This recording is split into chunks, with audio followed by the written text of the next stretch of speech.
Hey everybody! I thought I'd make something pasta related today.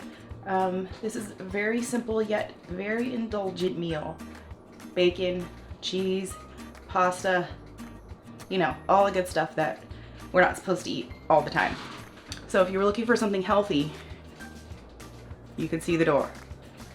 So a block of Parmesan cheese, bacon, garlic, pepper, eggs, strangely, and pasta. First and foremost, to get my pasta started, this dish usually is done with spaghetti. It's called spaghetti alla carbonara. If you see it on like a traditional Italian menu. I find it really difficult to stir the spaghetti, so I started using shells, and I really like them. It's much easier and they're pretty. I like them. So we're gonna salt the water pretty generously. Think salty like the sea. All of that will absorb into your pasta, so you definitely want it to be flavorful. So like I said, if you go to any traditional Italian restaurant, you will find this on the menu most of the time. Recently I was at Macaroni Grill. They had that on their menu and I saw somebody order it. I would never order it because I make it all the time and it tastes really good the way I make it. Not to brag, but it does. It tastes good enough for me. The only challenge is always finding a good deal on a good block of Parmesan cheese. Usually you can find it. Trader Joe's has really good prices on really good cheese, good quality cheese anyway. And grocery outlet, I could always find a piece. So if I find it at a good price, I buy multiple and then freeze the others because I know I'm gonna make this again. This is one of our go-to meals, and you can add some veggies into it as well. And it makes it just a different meal, and it stretches it out a little bit more too. Because this will serve, probably the portion that I'm making will serve like 6 to 8, depending on your portion size. A lot of my meals serve about 6 to 8 because we're looking for serving 4 people and leftovers and hungry boys. So I need it to be about 8 to serve 8. So you can cut this one definitely in half very easily. Half a pound of bacon, half a pound of pasta, and half the amount of cheese, and it's pretty easy. I will show you how to do the rest of it here in a minute.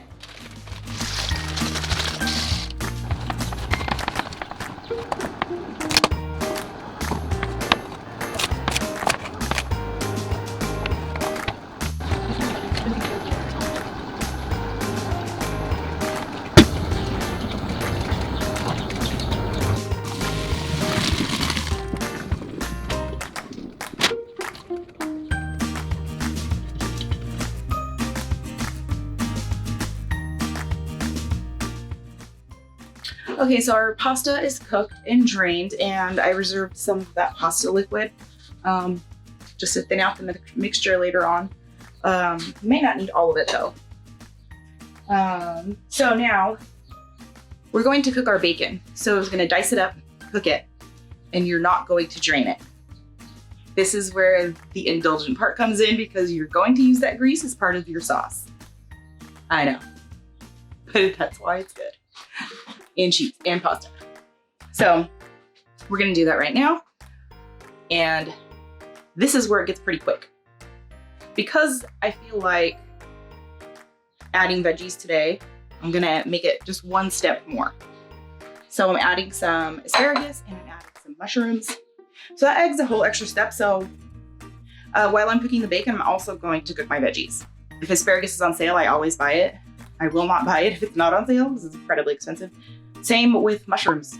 They can be pretty expensive too, so I just look for the sale. Honestly, if I don't see it on sale, we probably wouldn't have it in this dish right now. So, because it could end up being like a $17 pot of pasta that way with the cheese and everything.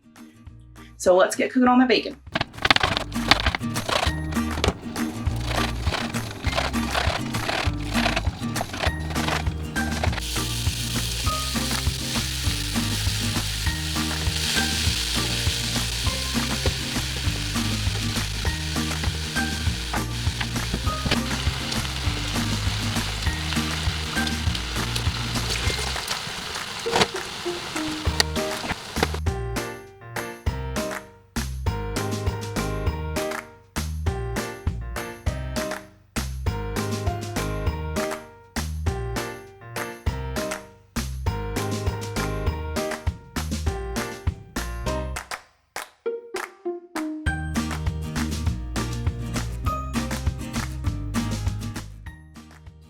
Okay, in my personal unprofessional but experienced opinion, when the bacon starts to get foamy like this, it's perfect. So it's starting to get crispy, fat is rendered. Not that I really know what that word means, but that's what I'm thinking. But it's when it's foamy like that, it's basically cooking itself in its own grease and deep frying itself. Sounds really bad, but it's really good. So, and the veggies are done. So you're definitely gonna want to drain these because there's a lot of juice and water that comes out of the mushrooms. And you don't want to put that in your pasta. So the next step, garlic. But now that this bacon is done, you're gonna remove this from the heat because you don't really need to cook anymore. The heat from this and the heat from the pasta are going to cook everything. So I'm gonna put 2 tablespoons of minced garlic. I've been stuck on the pre-minced garlic just because I don't feel like chopping up garlic. So it's gonna cook and you're gonna watch it just cook right in there.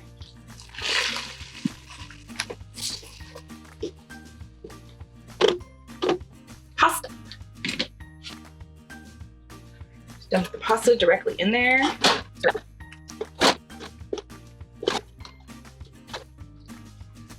Now I let my pasta cool down a little bit, but if you do everything at the same, you can make it a one-pot meal this way. If you have your pot of pasta boiling and you're cooking your bacon, then you do more pots. So I put it over a little bit of heat, but since I have electric burners, it's still a little bit hot, so that's perfect. But you could do a very, very low heat just to keep everything hot. We'll stir all the bacon and the garlic in. I'm gonna take the time right now to season. So salt and pepper.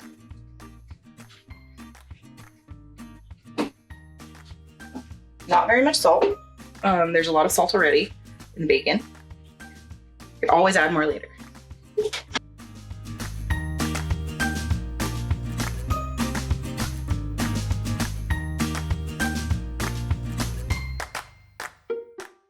Your cheese and egg in.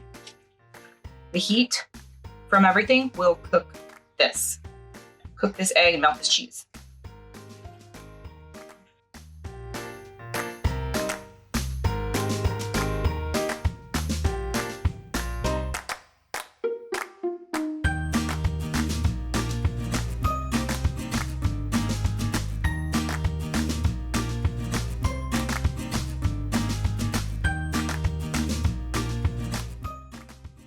This meal is like the best leftovers, you know, because leftovers!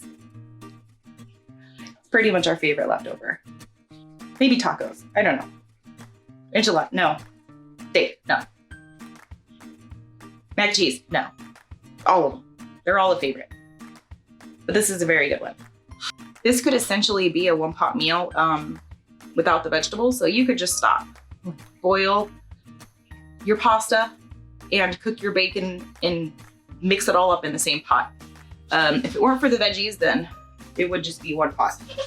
Now, if you're on a no-carb diet, take a dinner off and make this. It will satisfy you. It'll satisfy your bacon craving. It'll satisfy your pasta craving. It will satisfy your cheese craving. Just do it. Make yourself happy. Just be happy. I reserved some of the extra cheese on the side for sprinkling on top. It's just enough. There's a lot of cheese already. It's not too bad, 2 cups. That's usually what's in mac and cheese. Maybe even more. If you want to make it easier, you could probably use frozen veggies. Frozen broccoli would be good too. Frozen asparagus if you like those. Maybe some spinach. You can just stir that in, but don't cook with the heat as well. And maybe even kale if you like that. Kale is very much improved by cheese and bacon. I don't like it by itself, but cheese and bacon make it taste way better. So there's a lot of different things you could do. Like if you have some things in your fridge that you need to use, you could do that. Because it goes really well with like a deep green vegetable, from what I gather. It's the bacon and the cheese that do it really. Covers up that kale flavor. But this meal will stretch out to probably about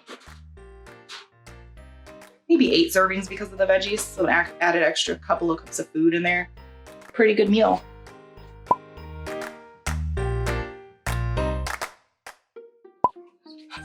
Carbonara? Carbonara. Carbonara?